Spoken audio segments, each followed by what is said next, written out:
Imagine you were this cool old guy who loved children, truly and deeply. Loved every beat of the way they stiff little tick-tock walk and the monkey talk and the roar or the buzz or the whisper or the butterfly why of honey and wonder and thirsty hunger. They give you their hand with everything in it, and your heart lurches into, give me a place to stand and I will move the universe, squeeze it down into the perfect toy to light the smile inside your eye. Would give you anything. Imagine this, multiplied by every newborn smile in a heartbreak world. If you could be Santa for every boy and girl. Imagine a magic workshop powered by twinkle of the eye drive, quantum indecision, and reindeer jive. Every elf in all 11 dimensions, drugged and demented, but working with manic precision. A just in the nick of time engine, that's why they call you Saint Nick. And in the back of the sleigh, a bag big enough to carry its weight and wishes. This is it. The delicious, impossible minute when every child on the planet is given the one perfect gift that says, this is your world, and you belong in it. Imagine you could do this one wonderful thing, but for the rest of the year, that was all you could do. And the toys would go out and be used up and worn out and broken, and that was good, the way it should be. That was why you would build them. Toys were made to be broken, not children. But in the war-torn days of the in-between year, the names would change, but it was always King Herod's reign. And his soldiers would go from door to door with bloody swords while you all worked on through tears and horror, knowing you could never make it right, no matter how magical that one perfect night. What would you do? Would you go on working when you could only give the one magic minute? Better than nothing, and who could argue with arithmetic? Or would you go crazy with the weight of anger and grief? Would you feel responsible? Would you feel like a thief living a life so sweet, full of hard work done well, when so many children are living in hell? Some people can't ever get enough. Give them a minute and they want eternity, the kind who can never be happy with even a scrap of cruelty. They go crazy at the thought of one child dying a needless death. They can't rest. They've got to be moving, doing, making more than a difference, making everything different. These are the crazy Santas who never give up. Crazy Santas, mad with love.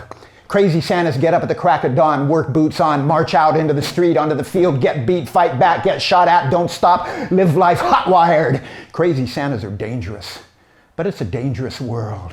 Some people can't help fighting back whenever they see the weak attacked. They live like champions in the army that never had a chance. Some of them pick up the gun. Some of them live like saints. All of them are powered by love. All of them make mistakes. Some say we need more magic minutes. That's the best we can do. But I believe we need to reach out for eternity. We need to be crazy Santas who never give up. Crazy Santas, mad with love.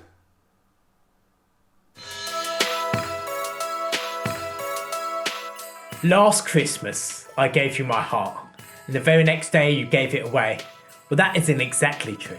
The very next day was Boxing Day, and my heart was just fine. I was eating a cold turkey sandwich with a side portion of pigs in blankets, watching some crap on TV. A shark's tale, if I remember correctly. Anyway, upon the side sat my Christmas present from you. A soda stream. A flipping soda stream. I should have known that this contraption of plastic would be the start of our downfall. You see, at the time I was so in love with you. It didn't matter that I traipsed around 20-year-old bookshops trying to find the first edition of 100 Years of Solitude, your favourite book. It didn't matter that the book cost 70 quid, or the man behind the counter was a bit snooty because I asked him if there was a Subway sandwich shop nearby. It didn't matter that on top of the book I bought you a pair of earrings, a chain to keep your keys on because you kept on losing them, and finally Game of Thrones Series 2.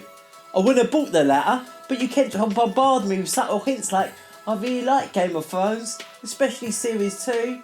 I don't know why I've got every Game of Thrones, apart from Series 2. So on, and so forth. You see, last Christmas I gave you my heart, and the very next day, well, that was Boxing Day, and I was just fine. When I was sat on the sofa with my top button undone, I didn't notice you slowly fading. It took me a couple of months to gradually notice you drift away. That the colour in the corner of your eyes was turning a stony type of grey. That our hands and bodies didn't collide with the frequency I so desired, that the words you spoke were just a smokescreen for an underlying truth. You didn't love me anymore. I would have been fine if you just came out and said it. I I would have adjusted somehow. But you're here and I'm there in our own different worlds, two presents divided. You see, last Christmas, I gave you my heart, and that was the best I had to offer. This year, to save me from tears, I'm setting out an instalment plan. My new love will have to earn my heart in 12 easy payments. Each month, a new piece of me will come to light. And I guess it's at this moment I have to apologise to you, my future love. I'm sorry I didn't meet you sooner. I'm sorry I'm not that kind of man who would give anything, absolutely anything for love. Because last year, I gave my heart to someone special. And she bought me a soda stream in return.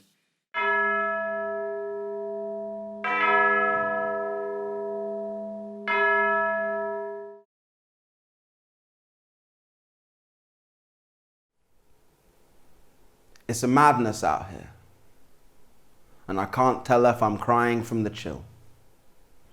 I see battle lines drawn across side streets, and I see youths convinced they're dealing out justice, step out of line and get beat. Step across road, keep your eyes on your feet. And I usually close my eyes, but I wanted to see the churchyard, its ground all white with snow. And my face froze as I saw a man's nose get broke. A group of kids cracked him like a bad joke with these bald fists gripping bats and bars. And a car passed, driver just wielding his icy stare of disregard, thinking it's only dead men and screams of pain from boys who've already seen daddy's name on a graveyard. My words slipped out from under me, feeling unprotected and unsafe. Seeing young people killing for misplaced faith, fame or saving face, wearing these black balaclavas as fighting armour. Some were weeping with anger or terror. Others just shook where they stood or laughed emptily. Fear from behind pale skin peeking out from behind black cloth. I wrote my words in the deep snow around the man's head. And in the morning I stepped over the church gate, my body numb and shivering, these frozen fingers fumbling with flowers, offering a few more words for a grave and a name that seems familiar.